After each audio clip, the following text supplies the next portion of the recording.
Bible ஒண்ணு இருக்கு, தி temptation of Christ அப்படி ஒரு முக்கியமான ஒரு சாப்டர் அதுவும் பைபிள். அது எப்படின்னா ஜீசஸ் கிரைஸ்ட் வந்து 40 நாட்கள் உண்ணாவிரதம் இருக்கிறாங்க, நோன்பு இருக்கிறாங்க. 40 நாட்கள் 40 days, 40 நைட் ஃபாஸ்டிங், 40 டே ஃபாஸ்டிங்.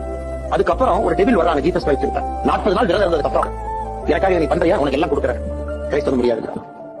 இந்த அதே மலை மேல கூட வா, சாத்தான் கூட்டிட்டு போறாங்க. மலை மேல போய் ஜீசஸ் கிரைஸ்ட் கூட்டிட்டு போயிட்டு உங்க கண்ணுல என்னெல்லாம் நீங்க பாக்குறீங்களோ எல்லாம் உனக்கு தான், ஆனா என்ன ஏத்துக்க அப்படிங்கிற. கிரைஸ்ட் முடியாது. எதுக்கு? அதுலயும் ஒரு பாடத்தை இருக்கு, ஒரு ஆழ்ந்த ஒரு அணுகுமுறை இருக்குன்னா the temptation of Christ and Bible. அதுவும் எப்படி வச்சிருக்காங்க பாருங்க. ஜீசஸ் கிரைஸ்ட் வந்து காலையில சாப்பிட்டாரு, மத்தியானம் சாப்பிட்டாரு, நைட் சாப்பிட்டாரு, அதுக்கப்புறம் டெவில் வரல. 40 நாட்கள் விரதம் இருந்து உங்களுடைய சென்சஸ் எல்லாமே வீக்கஸ்ட் பொசிஷன்ல இருக்கு. நீங்க ஒரு நாள் விரதம் இருந்தாலே அப்படியே தட்டும். 2வது நாள் இருந்தீங்கன்னா யாரும் 2 பேருக்கு திட்டலான்னு இருக்கும். 3 நாள் விரதம் இருந்தா யாரும் பக்கத்துல வந்தாலும் ஓடி போயிடும். தலைவர் விரதம் இருக்காரு, பக்கத்துல யாரும் வந்தாலும் மூட் அப்செட்ல இருக்காரு. என்ன இரிட்டேஷன், டென்ஷன், டெம்ப்டேஷன். நான் ஸ்வீட்டே சாப்பிட மாட்டேன், 4வது நாள் கையை ஸ்வீட் பக்கம் போங்க, நான் ஸ்வீட் கொடுங்க லைட்டா சாப்பிட்டுனா கொஞ்சம் பிபி எல்லாம் தெரியாது. அதனால அந்த டெம்ப்டேஷன் ஆஃப் கிரைஸ்ட் வந்து 40th டே வைக்கிறாங்க. அதை கிரைஸ்ட் தாண்டினாலதான் மகாபுருஷன் அப்படின்னு